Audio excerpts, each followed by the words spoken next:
రాజధాని లేని ఆంధ్రప్రదేశ్లో 5 ఏళ్లు ఏకధాటిగా అరాచక పాలన సాగిన తర్వాత మళ్లీ ఎవరైనా రాష్ట్రంలో పరిశ్రమలు పెట్టుబడులు పెడతారా?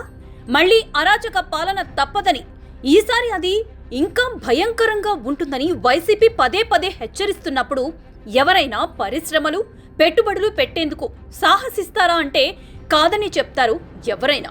కానీ సాహసిస్తున్నారు అంటే అందుకు కొన్ని బలమైన కారణాలు కనిపిస్తున్నాయి. 1, సీఎం చంద్రబాబు నాయుడికి ఉన్న గుడ్ విల్.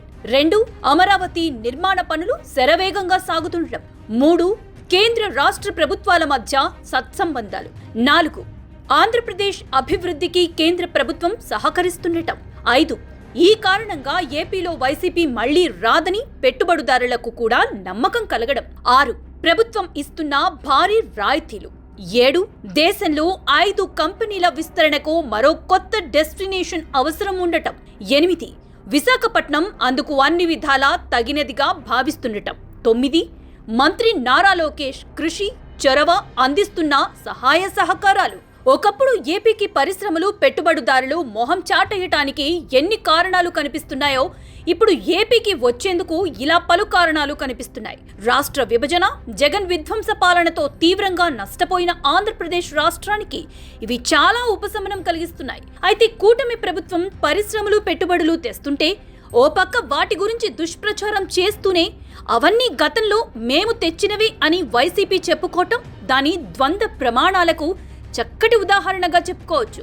ఏపీకి లక్షల కోట్ల పెట్టుబడులకు ఒప్పందాలు చేసుకుంటే అవన్నీ ప్రజలను మభ్యపెట్టేందుకు కూటమి ప్రభుత్వం ఆడుతున్న నాటకాలే అని వైసీపీ వాదిస్తూ ఉంటుంది. దానికి చెంపదెబ్బ కొట్టినట్లు సీఎం చంద్రబాబు నాయుడు నేడు ఒకేసారి 9 కంపెనీలకు భూమి పూజ చేయటం కూడా పూర్తయింది. వీటన్నింటికి భూములు కేటాయించి రాయితీలు ఇస్తున్నప్పుడే నిర్దిష్ట గడువులోగా నిర్మాణ పనులు పూర్తి చేసి ఉద్యోగాలు కల్పించాలని ప్రభుత్వం ముందే షరతులు విధించింది.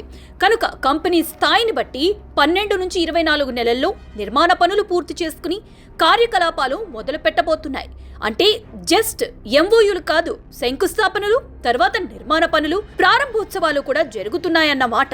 లేకుంటే అప్పుడు ఎలాగో వైసీపీ నిలదీస్తుంది.